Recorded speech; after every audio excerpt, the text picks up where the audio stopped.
She's been a constant, joyous presence on breakfast television for a quarter of a century. But in some ways, life for Carol Kirkwood is only just getting started. Now 61, she is enjoying loved-up, pre-wedded bliss with her police officer fiancé Steve Randall and has just released her third novel, Secrets of the Villa Amore. When we speak to Carol on a Monday afternoon, she has been up and about for more than 12 hours, but you would never know it, given the infectious energy that she seems to bring to everything she does, and is arriving back at her Berkshire home after a morning's shift presenting the weather on BBC's Breakfast. The past few weeks have been a whirlwind. Not only has she travelled to and from London to report the weather from Wimbledon, but she has been doing the rounds to publicise her latest book, in the hope it will be her third bestseller.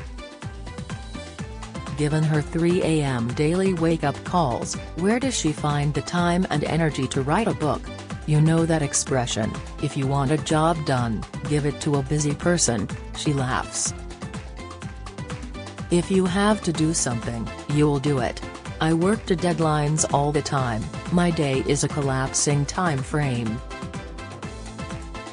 From the minute I get up to the minute I finish on television, I have a deadline every 15 minutes, so I'm used to working under pressure. But writing a book is exciting, it's not a chore. Carol has no intention of letting her fast-paced lifestyle ease off anytime soon.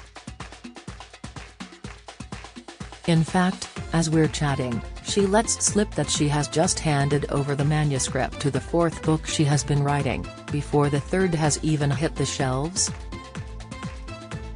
It's weird because I never thought I'd be doing this, and I never in my wildest dreams thought that my first 2 books would be as well received as they have been, she tells us. I'm so grateful because it's such good fun. It's so liberating. As a relative newcomer to the bookshelves, we imagine Caroline enjoys a wee nosy to see her own work? Yes, of course I do, she laughs.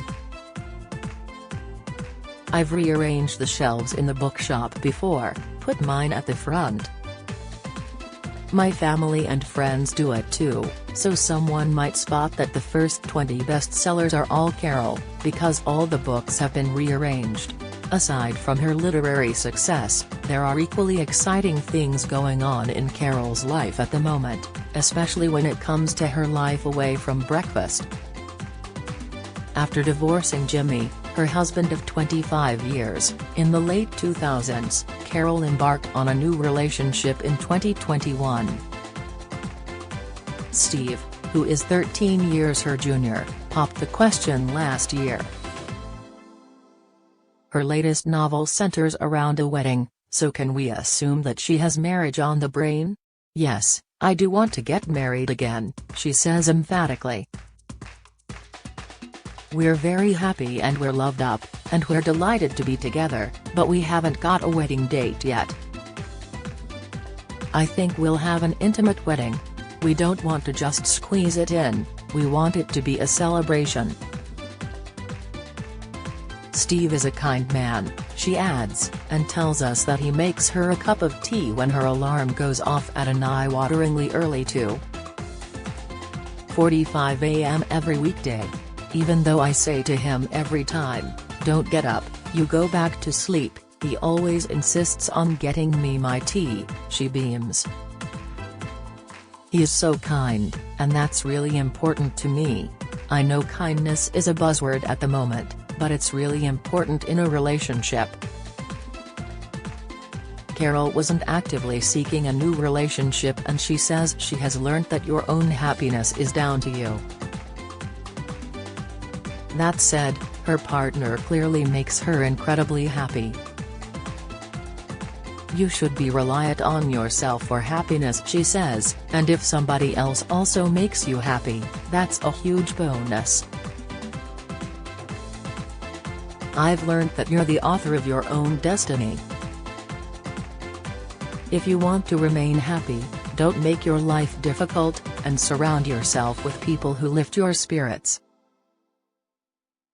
While writing a book was written in the stars for Carol, becoming an author was never actually on her bucket list. That is perhaps a surprise, as she lights up when she tells us how she loved writing essays at school and making up elaborate bedtime stories for her nieces and nephews. But it's been a slow and steady road, taking her 40 years to turn her hobby into a job. "You only have one life," she says. "It's never too late to make a change. If you want to do something, try it. The worst thing that can happen is you're going to fail, but at least you've tried it. I'd rather just do it, than be 70 and think, oh, I wish I'd done that, just to see if I could. And I'm not fooling myself, if I worked somewhere else and if I wasn't on television, I'm sure nobody would have asked me to write a book. But they did, and it was another opportunity to grab." Carol is, of course, best known to millions as the face of Breakfast Weather, which is no surprise given that it has been her professional home for the past 25 years. After studying for a degree in business, she joined the secretarial unit at the BBC, before being hired as a production assistant.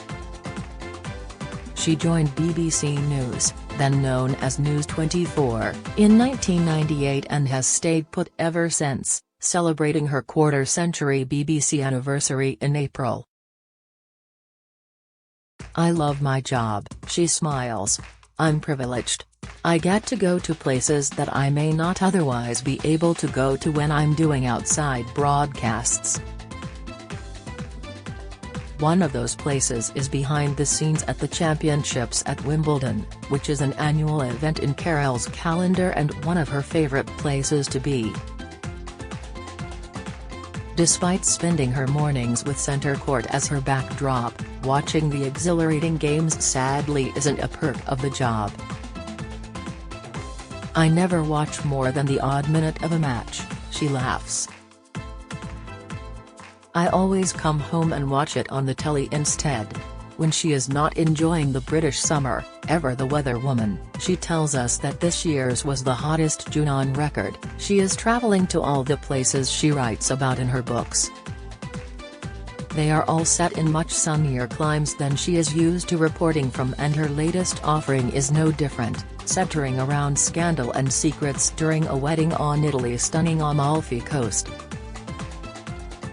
"We tell her we suspect a certain glamorous-looking Scottish blonde named Philippa Russo in the novel might be based on herself, but Carol sets us straight.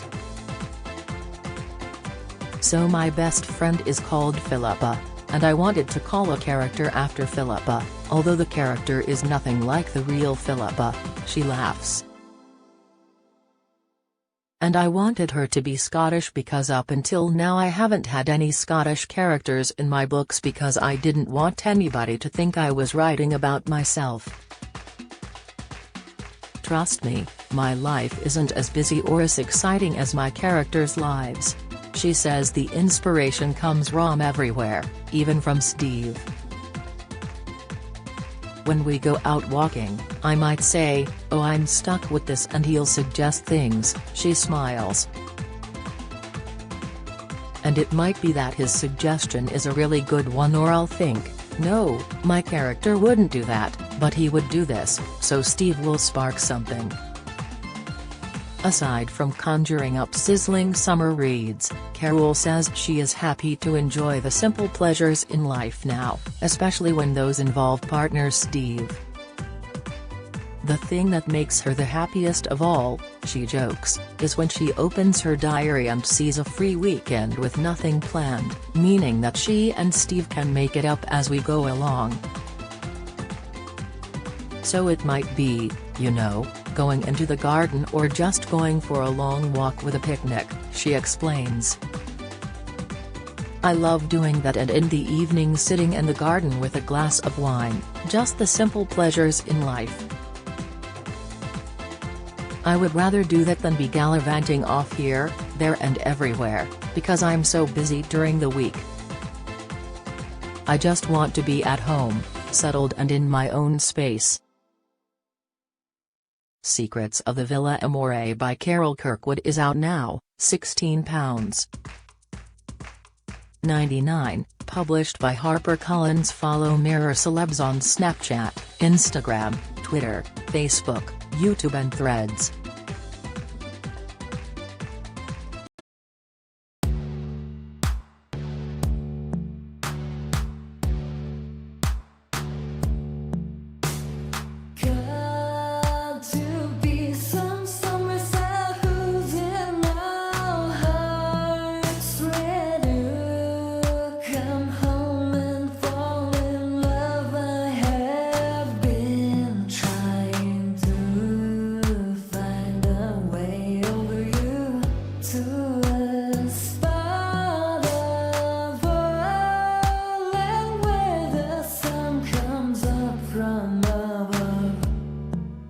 Now take